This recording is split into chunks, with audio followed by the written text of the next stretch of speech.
안녕하세요. 믿었은 가족 여러분, 오늘 하루도 하나님의 뜻을 따라 하나님의 말씀에 순종하시면서 이렇게 한 걸음 한 걸음 살아가시는 그런 하루가 되시길 기도합니다. 사도신경하심으로 11월 3일 금요일 새벽 예배를 시작하도록 하겠습니다. 전능하사 천지를 만드신 하나님 아버지를 내가 믿사오며 그 외아들 우리 주 예수 그리스도를 믿사오니 이는 성령으로 잉태하사 동정녀 마리아에게 나시고 본디오 빌라도에게 고난을 받으사 십자가에 못 박혀 죽으시고 장사한 지 사흘 만에 죽은 자 가운데서 다시 살아나시며 하늘에 오르사 전능하신 하나님 우편에 앉아 계시다가 저희로서 산 자와 죽은 자를 심판하러 오시리라. 성령을 믿사오며 거룩한 공회와 성도가 서로 교통하는 것과 죄를 사하여 주시는 것과 몸이 다시 사는 것과 영원히 사는 것을 믿사옵나이다. 아멘. 찬송가 289장 함께 찬양하시겠습니다. 주 예수 내 맘에 들어와. 찬송가 289장 함께 찬양하시겠습니다. 주 예수 내 맘에 들어와 함께 찬양하시겠습니다. 찬송가 289장입니다.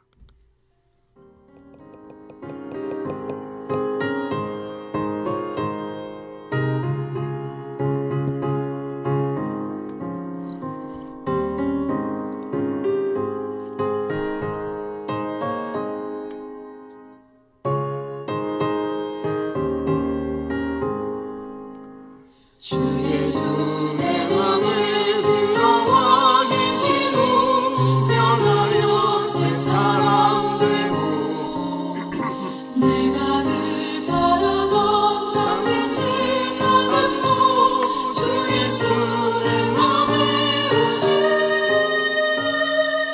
주 예수 내 맘에 오신 주 예수 내 맘에 물밀듯 내 맘에 기쁨이 넘치고 주 예수 내 맘에 오신 주 예수 내 맘에 들어와 계신 후 망령된 행실을 끊고 머리털보다도 더 많던 내 죄가 눈보다 더 주 예수 내 맘에 오신 주 예수 내 맘에 오신 물밀듯 내 맘에 기쁨이 넘치고 주 예수 내 맘에 오신 내 맘에 소망을 든든히 가지고 주 예수 내 맘에 의심의 구름이 사라져버림도 주 예수 내 맘에 오신 주 예수 내 맘에 오신 주 예수 내 맘에 오신 물밀듯 내 맘에 기쁨이 넘치고 주 예수 내 맘에 오심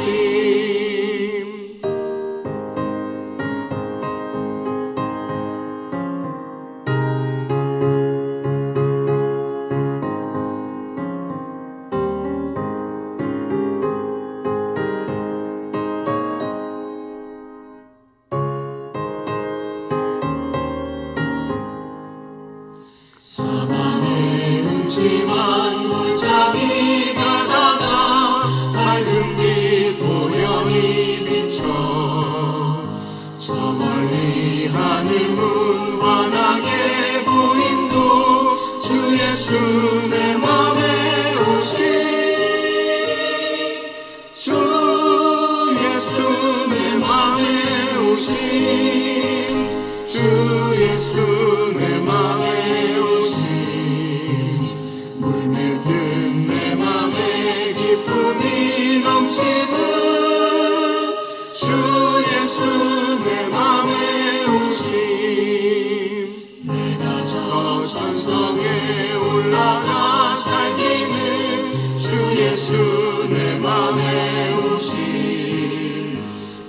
성에 올라가 주님을 뵈니 그 기쁨 비길 데 없네.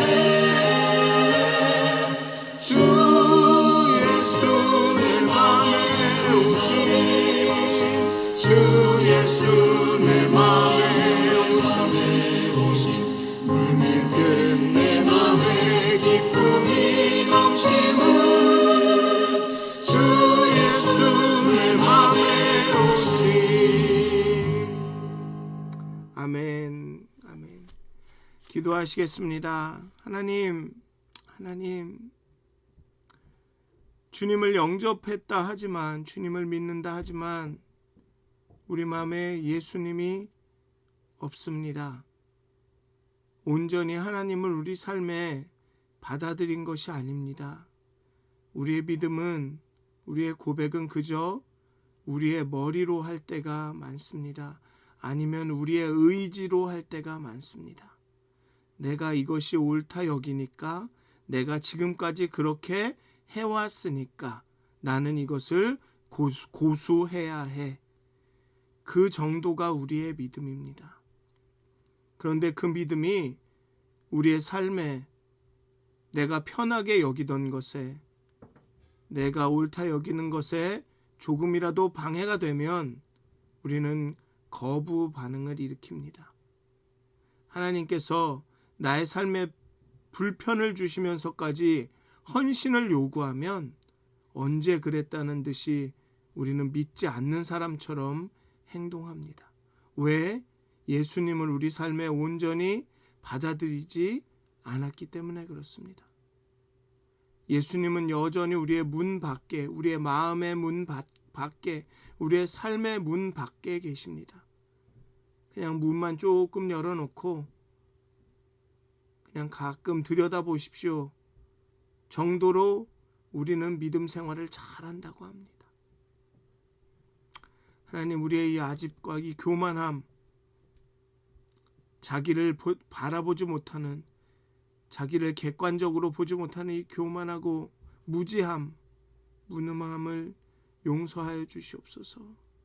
온전히 하나님께서 우리의 마음에 들어와 우리 마음속에서 왕노릇 하시기를, 주인이 되시기를 온전히 기도합니다.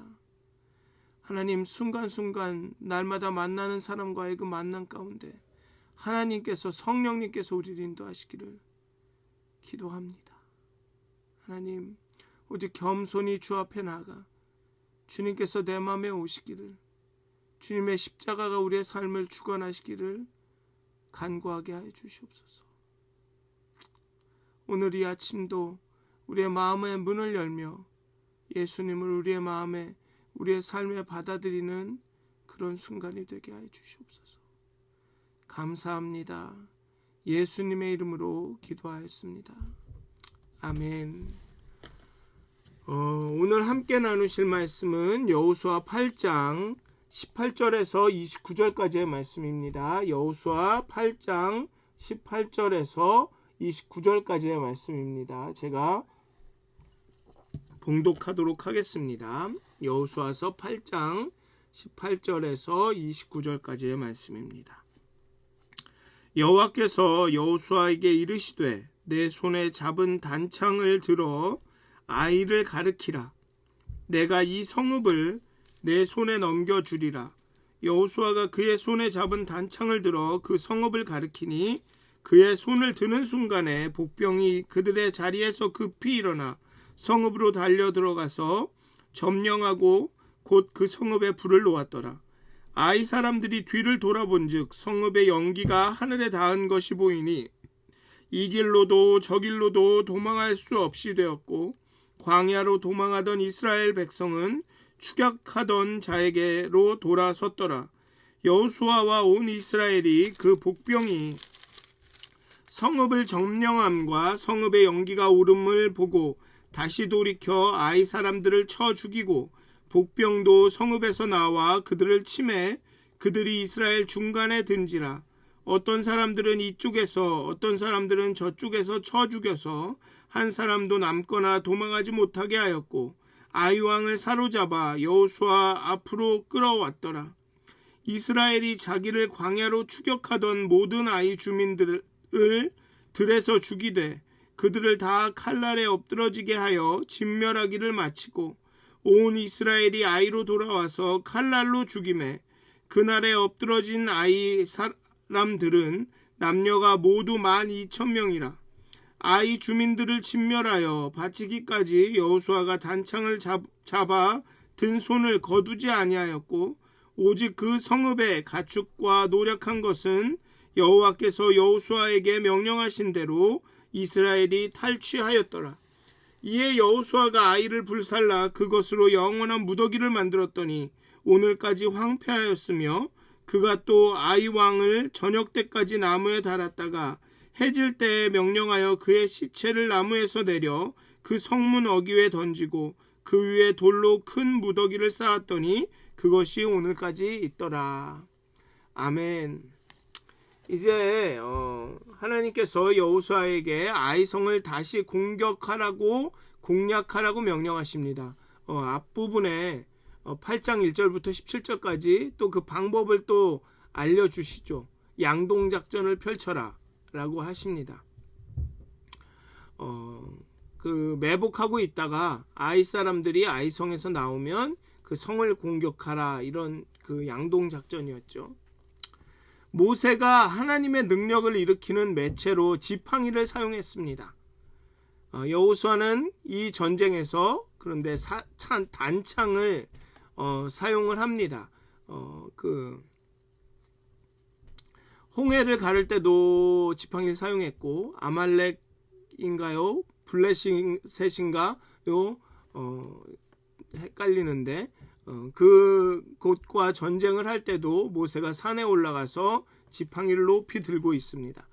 그러면 전쟁에 이기고 지팡이를 내리면 전쟁에 지는 그렇게 모세가 지팡이를 든 것처럼 여호수아는 이제 단창을 대거라고 할까요? 대거 같아요. 단창이면 짧은 창을 높이 들고 전쟁을 수행함으로써 하나님의 능력을 의지합니다. 여기 한번 봐야겠네요. 자블린이라고 합니다. 자블린이라고 하는데 정확하게 단창이 칼인지 어떤 건지 정확하게는 그림이 그려지진 않지만 아마도 제가 생각할 땐 작은 칼인 것 같습니다. 그렇게 길지 않은 그런 칼. 어쨌든 그 단창을 높이 들고 전쟁을 수행함으로써 하나님의 능력을 의지합니다. 이스라엘은 복병의 기습으로 순식간에 아이성을 점령하고 그 쫓아온 아이 군대를 돌아서서 반격하여서 격파합니다. 여리고와 같이 매우 중요하고 상징성이 큰 전투에서는 모든 것을 태우고 진멸하는 가장 높은 수위의 헤렘 전쟁이 수행된 것으로 보입니다. 그러나 아이 전쟁의 경우는 하나님이 전리품을 취득해도 좋다고 허락하십니다. 이와 같이 어떤 헤렘 전쟁에서는 하나님의 허락하에 이스라엘은 전리품을 챙겼습니다. 그리고 전리품은 승전국의 어떤 권리였죠. 승전국의 왕들은 자신의 권세를 후대와 온 땅에 알리기 위해 정복한 국가와 도시의 이름들과 더불어 포로 숫자와 중요한 전리품 목록을 철저하게 기록으로 남기기도 했습니다. 어쨌든 그렇다고 이스라엘이 이 아이와의 그 전쟁에서 전리품을 획득한 것을 그저 중동 지역의 그 팔레스틴 지역의 그런 어떤 왕들의 그런 전례와 전통이었다라고만 생각하면은 안 됩니다. 전리품을 챙기고 안 챙기고는 오롯이 하나님의 결정이셨다라는, 하나님의 말씀에 순종하는 일이라는 것을 우리는 잊지 말아야 합니다. 그냥 주변국들이 그렇게 하니까 우리도 그렇게 하자가 아니라 분명히 하나님께서 이 전쟁에서는 전리품을 챙겨라라고 명령하셨다라는 겁니다. 다시 한번 말씀드리지만 이 가나안을 정복하고 정착하고 가나안에서 살아가고 그 후에 뭐 왕을 세우고 나라를 이루고 이 모든 일들이 결국은 순종으로 귀결이 됩니다. 정말 하나님의 편에서 하나님의 뜻을 수행하느냐로 환원이 됩니다. 그곳에 이 가나안이 광야가 되냐 광야가 가나안이 되냐가 걸려 있다는 겁니다. 어쨌든 이스라엘은 하나님이 말씀하신 대로 철저하게 작전을 짜서 준비를 합니다. 하나님이 도우시는 전쟁이라고 해서 전술 전략 없이도 무조건 이기는 것은 아닙니다. 어저께 말씀드렸죠. 100%의 하나님의 은혜와 100%의 인간의 순종, 믿음의 행동이 따른다는 겁니다. 군사들은 여호수아의 명령에 충실하게 순종합니다. 다시 한번 말씀드리면 예수님의 제자가 되었다라는 것으로 끝나는 게 아닙니다. 예수님을 난 믿어 영접했어. 그래서 구원받았어. 땡. 끝났어. 이제 죽을 때만 기다리면 돼가 아니라는 겁니다. 난 구원받았으니까 이제 죽어서 나중에 천국 가면 땡이야. 그러면 예수님을 20대 때 믿고 100살에 죽으면 80년을 그냥 사는 겁니다. 교회 왔다 갔다 하고 발바닥 신자가 되는 거죠. 그런 게 아니라는 겁니다. 예수님의 제자가 되면 하나님의 백성이 되면 제자로서의 훈련과 대가를 지불하는 일이 있다는 겁니다. 최선을 다해서 예수님의 제자로 하나님의 백성으로 살아가야 된다는 거죠. 어쨌든 간 여호수아는 명령에 충실하게 순종하면서 충실하게 준비를 합니다. 그렇지만 결정적인 공격의 시점은 하나님이 알고 명령하시죠. 아무리 잘 준비하고 열심히 싸워도 언제 공격해야 가장 적절한지를 모르면 소용이 없는 거죠. 가장 결정적으로 중요한 것들은 하나님만 알고 계십니다.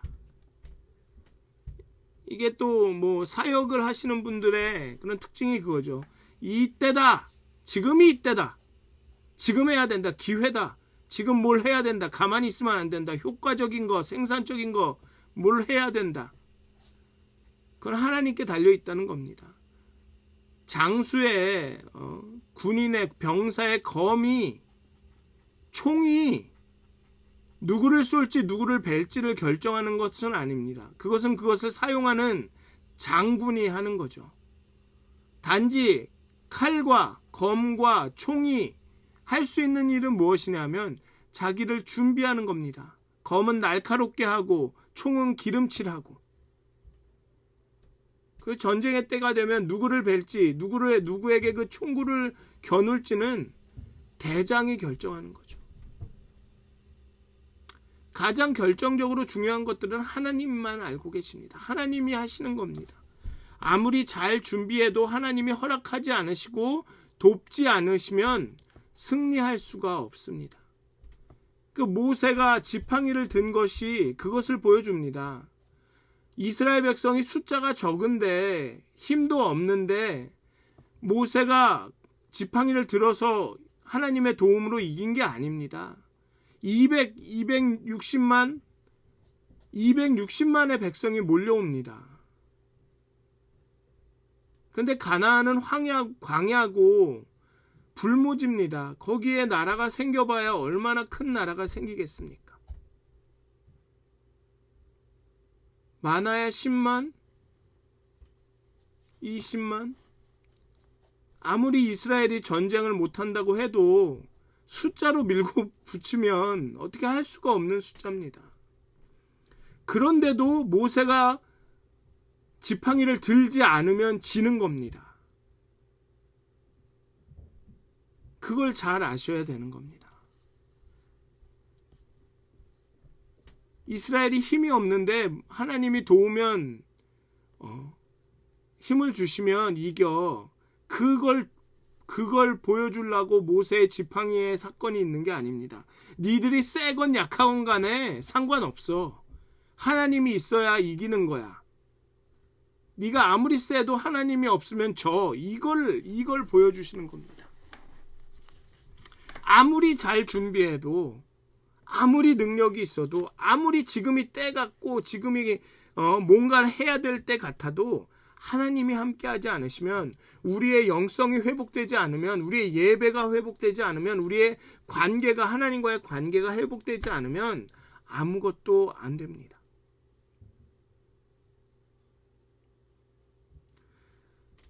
이스라엘이 아이를 이긴 것은 이스라엘이 3만의 군사를 이끌고 올라가서도 양동작전이라는 훌륭한 아주 그런 그 기술을 사용했어도가 아니라 하나님의 명령대로 전쟁을 수행했기 때문에 대대적인 승리를 거둔 겁니다.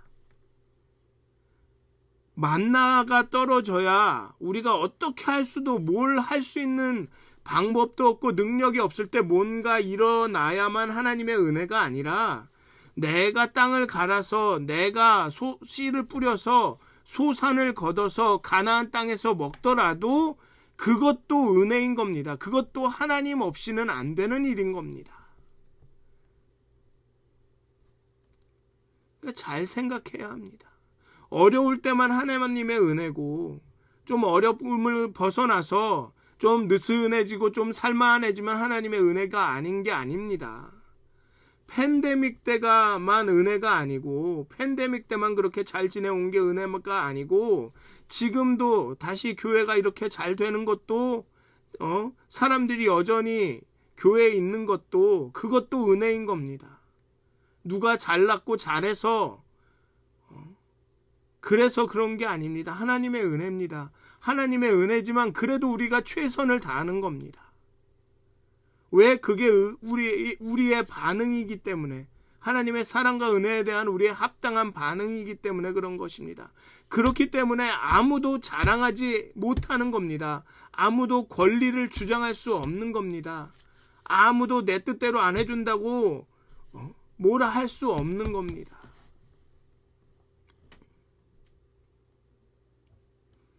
이스라엘은 하나님의 명령대로 전쟁을 수행해서 승리를 거둡니다. 여호수아는 스스로 판단해서 이만하면 충분하다 할 만큼 전쟁을 수행한 것이 아닙니다. 그는 왕과 주민을 다 진멸하기까지는 단창을 내려놓지 않았습니다. 마치 모세가 아말렉을 다 진멸하기까지 그의 기도하는 손을 내리지 않았던 것 같습니다. 않았던 것과 같습니다. 그냥 하나님의 명령에 순종하는 겁니다. 최선을 다해서. 그게 예수님을 그 마음에 영접한 자의 태도인 겁니다. 그 예수님께서 그 마음에 들어와서 사는 사람들의 태도인 겁니다. 이만하면 충분하지 뭐. 제가 미국에 온 이유도 그거죠. 한국에서 3년간 아동부 주일학교 전도사를 했습니다. 그때 주일학교가 한 120명, 한 200명, 50명 가까이 됐나? 120명 정도였던 것 같습니다. 그래서 3년을 사역을 했습니다. 그리고 하나님한테 이만하면 됐죠.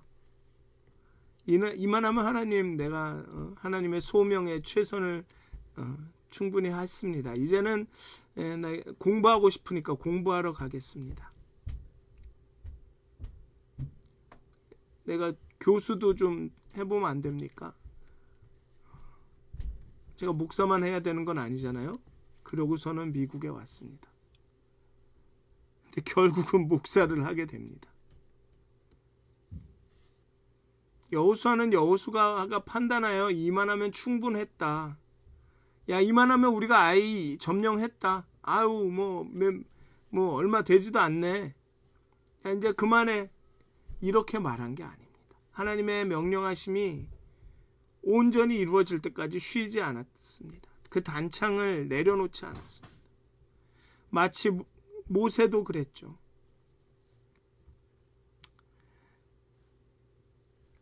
(100%의) 하나님의 은혜와 (100%의) 인간의 순종, 그게 역사를 만들어냅니다. 아이를 점령한 후에 불살라 버리고 그것을 영원한 돌무더기로 만들었습니다. 그리고 그 아이의 왕을 나무에 달아 죽인 후에 시체를 돌로 쌓아 큰 무더기를 만들었습니다. 후대에 두고 하나님이 하신 그 승리를, 하나님이 하신 일을 기념하기 위해서입니다. 패배의 아픔과 함께 순종의 축복을 후대가 기억하게 하기 위해서입니다. 하나님의 말씀에 순종하지 않으면 패배하고 순종하면 승리한다라는 것을 기억하게 하기 위해서죠. 하나님의 편에 서야 내 편이라서, 이스라엘 편이라서 이긴 게 아니라 이스라엘이 하나님의 편에 설 때 이기고 하나님의 편에 서지 않으면 패배한다라는 것을 보여주기 위해서입니다. 그러니까 결국은 이것은 이스라엘은 무조건 이긴다, 이스라엘은 하나님의 선민이기 때문에 무조건 이긴다라는 의미를 갖는 것이 아닙니다. 내가 3, 4대 예수를 믿어왔기 때문에 내가 하는 모든 말은 하나님이 하는 말이다, 이런 게 아니라는 겁니다. 오늘 보면 이 여호수아에 보면 돌무더기가 2개가 있습니다. 아간의 것과 아이 왕의 것. 아간은 이스라엘 사람이었습니다. 아간은 가나안의 사람이었습니다. 우리가 생각하는 우리의 그런 어떤 평소의 생각대로라면 돌무더기는 가나안의 사람들의 것만 있어야 됩니다. 왜? 가나안들은 하나님의 편이 아니니까. 하나님은 우리 편이니까. 그런데 성경은 아간의 무덤과 아간의 돌무더기와 아이 왕의 돌무더기 2개가 다 있습니다. 이스라엘의 돌무더기와 가나안의 돌무더기가 다 있습니다. 결국은 돌무더기가 되는 것은 이스라엘을 반대하는 사람들이 아니라 하나님의 뜻을 거역하는 사람들이 돌무더기가 된다는 얘기입니다. 그것은 이스라엘이건 가나안 민족이건 상관이 없습니다. 잘 생각해야 되는 겁니다. 우리는 자꾸만 그리스도인과 비그리스도인을 갈라서 그리스도인들은 무조건 복받고 무조건 잘되고 저 비그리스도인들은 그저 멸망하고 망하는 아주 불쌍하고 안타까운 사람들이라고, 그런 태도로 사람들을 대합니다. 믿음이 큰 사람들은 열심히 기도하고 열심히 성경 읽고 교회 일에 충성하고 이런 사람들은 복받은 사람들이고, 그냥 교회에서 비리비리 이렇게 이런 사람들은 제 사람들은 믿음이 적은 사람들이고, 그런 게 소용이 없습니다. 40년을 교회를 다녔어도 하나님의 뜻을 어기면 그냥 망하는 겁니다. 자자대대 손손 교회를 다녔어도 한번 하나님을 거역하고 하나님의 말씀을 따르지 않으면 심판을 받는 겁니다. 가나안 족속과 아이 왕은 이스라엘을 대적해서 패배한 것이 아니라 하나님을 거역해서 하나님께 순종하지 않아서 패배하는 겁니다. 어쩌면 이스라엘이 가나안을 점령하기 전에 하나님께서 그 백성과 그 민족의 가운데 선지자를 세우셔서 경고하셨을 수도 있습니다. 근데 그들이 그 음성을 듣지 않은 거죠. 그러니 이스라엘이 그들을 심판하는 도구가 된 겁니다.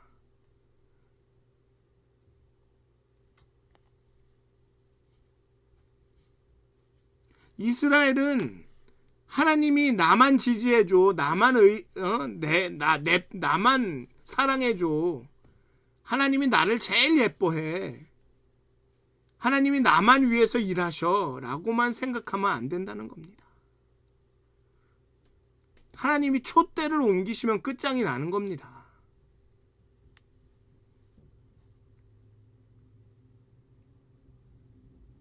한 번에 이 아이나 여리고의 이 한 번의 승리로 끝나지 않고 후대 역시 그 승리를 이어받게 하기 위해서는 사람이 아니라 자신들이 이스라엘 백성이고 유대인이다라는 것을 기억하는 것이 아니라 하나님을 기억해야 하는 겁니다.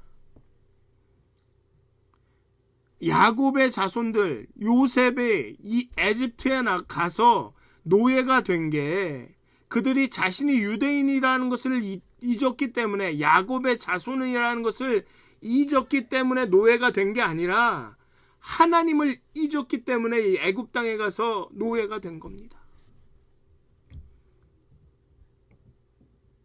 사랑하는 믿어쓴 가족 여러분, 우리가 하나님을 거역하는 순간 우리가 망합니다. 전례와 전통을 거역해서 망하는 게 아닙니다. 하나님을 거역해서 망하는 겁니다. 하나님의 말씀에 순종하지 않아서, 전통과 전례를 따르지 않아서 망하는 게 아니라 하나님을 순종하지 않아서 망하는 겁니다. 예전에 하던 대로 하지 않아서 망하는 게 아니라 하나님을 갈망하지 않고 하나님의 음성을 귀 기울이지 않고 하나님의 말씀에 순종하지 않아서, 아니 순종하려고 순종하려는 마음이 없어서, 하나님의 말씀을, 하나님을 그 마음에 두지 않아서 망하는 겁니다. 사랑하는 믿어쓴 가족 여러분, 하나님의 말씀을 순종한다 해서 그걸 100% 우리가 순종할 수 없다는 걸 우리도 압니다. 우리 약하죠. 우리의 의지가 너무나도 약합니다. 하지만 우리의 방향은 거기여야 한다는 겁니다. 넘어지고 넘어져도 기어가더라도 그쪽으로 향해 가야 된다는 겁니다. 아유, 내가 뭐 약하니까 그만두지, 뭘 글로 걸어, 편한 길로 가, 이러면 안 된다는 거죠. 사랑하는 믿어쓴 가족 여러분, 하나님의 100%의 은혜와 인간의 100%의 순종이 그 언약의 성취를 이뤄냅니다. 우리가 하나님께 한 걸음 디뎌 나가면 하나님은 우리에게 두 걸음을 걸어오십니다. 매일 실패하고 우린 약해서 매일 잘 안 된다고 해서 이만하면 됐다 하지 마십시오. 될 때까지, 안 되더라도 될 때까지. 그게 신앙생활입니다. 사랑하는 믿어쓴 가족 여러분, 정말 예수님을 그 마음에 모시고 그 말씀대로 살아가기를, 아니 그렇게 살 수 있도록 하나님한테 도움을 구하십시오. 하나님, 이렇게 살기 원하지만 난 약합니다. 난 도움이 필요합니다. 그게 자백이고 그게 회개고 그게 신앙생활이고 그게 믿음입니다. 오늘 하루도 그렇게 하나님의 능력으로 하나님의 말씀에 순종하시며 그렇게 살아가시는 여러분들이 되시길 주님의 이름으로 축원드립니다. 기도하시겠습니다. 하나님, 우리가 날마다 하나님의 편에 서기를 원합니다. 날마다 순종하기를 원합니다. 우리의 최선을 다해, 우리의 마음과 뜻과 우리의 정성을 다해 하나님을 섬기며 하나님의 말씀에 순종하기 원합니다. 하지만 우리는 약합니다. 우리의 믿음과 의지는 약합니다. 하나님께서 힘 주셔야 합니다. 하나님께서 우리를 깨달아 알게 해주셔야 합니다. 우리의 마음에 일어나는 모든 악하고 불순한 모든 것들을 우리가 깨닫도록 하나님이 우리의 마음을 민감하게 예민하게 해주셔야 합니다. 그래서 날마다 우리가 하나님 편에 서도록 하나님의 편에 서는 결심과 그 결정과 말과 행동을 하도록 하나님께서 도와주셔야 합니다. 우리의 높아진 눈과 교만한 마음, 우리의 아집과 고집, 내가 옳다라는, 내가 뭔가를 안다라는 정말로 그 허망하고 정말 오해인 착각, 하나님 그것들을 깨우쳐 주시옵소서. 우리의 불합리한 신념들을 깨워 주시옵소서. 하나님을 대적하여 높아진 그 지식과 지혜의 성들을 무너뜨려 주시옵소서. 오직 하나님 앞에 하나님을 의지하고 하나님께 묻고 하나님께 순종하는 그런 삶을 살아가게 해 주시옵소서. 감사합니다. 예수님의 이름으로 기도하였습니다. 아멘.